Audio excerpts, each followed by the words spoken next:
বৃষ্টির দিনের আরও একটা মেনু নিয়ে আপনাদের কাছে চলে এলাম। এই বৃষ্টিমুখর দিনে খিচুড়ি ছাড়া কি জমে?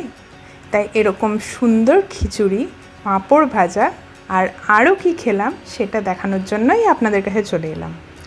এরকম একটা সুন্দর খিচুড়ি বানানোর জন্য আমরা ফার্স্টে শুকনো খোলায় মুগ ডাল ভেজে নিয়ে এর মধ্যে জল দিয়ে দিলাম। জল একটু গরম হলে এর মধ্যে হলুদ আর নুন দিয়ে ভালো করে গুলে নিলাম। এরপর আমরা একটা খিচুড়ির জন্য মশলা বানিয়ে ফেলছি।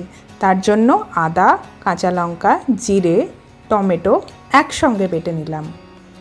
এরপর মুগ ডালগুলো আধ সেদ্ধ মতো হয়ে গেলে আমরা গোবিন্দভোগ চাল ভালো করে ধুয়ে এর মধ্যে দিয়ে দেব। এদিকে আমরা ফোড়নের মশলাটা রেডি করে নিই। তার জন্য প্যানের মধ্যে সর্ষের তেল, শুকনো লঙ্কা, তেজপাতা, গোটা জিরে, একটু হিং আর হলুদ দিয়ে দিলাম। এরপর আগে যে মশলাটা বেটে রেখেছিলাম সেটা ভালো করে এর মধ্যে নাড়তে থাকলাম।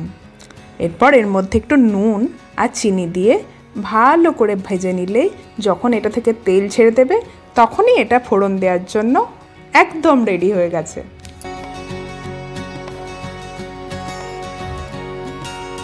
এদিকে আমাদের খিচুড়ির জন্য চাল ডাল একদম সেদ্ধ হয়ে গেছে। এরপরে আমরা ফোড়নে যে মশলা তৈরি করলাম সেই মশলাটা এর মধ্যে দিয়ে ভালো করে মিশিয়ে নেব।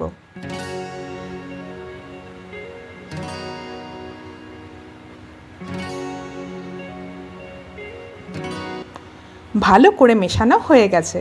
এরপর আমরা কিছুটা ধনেপাতা কেটে রেখেছি, সেটাও এর উপর দিয়ে ছড়িয়ে দিয়ে একটু ভালো করে নেড়ে নিলেই খিচুড়ির টেস্ট কিন্তু আরও দ্বিগুণ হয়ে যায়।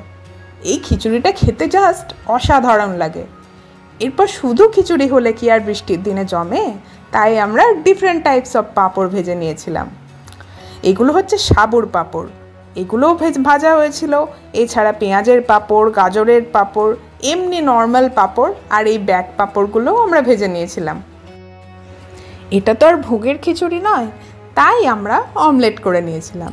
এই বৃষ্টির দিনে অমলেট, পাঁপড় ভাজা আর খিচুড়ি আর কি চাই, এটাই যথেষ্ট। তাই আমরা ডিনারটা খুব ভালোভাবেই সেরেছিলাম। আপনারাও কিন্তু বৃষ্টির দিনে এরকম ডিনার অবশ্যই ট্রাই করবেন। শুধু খিচুড়ি খেলে তো আর হবে না, অবশ্যই ভিডিওটাই একটা লাইক করবেন যদি ভালো লেগে থাকে, আর আমাদের চ্যানেলটা অবশ্যই সাবস্ক্রাইব করবেন। আসছি পরের রেসিপিগুলো নিয়ে।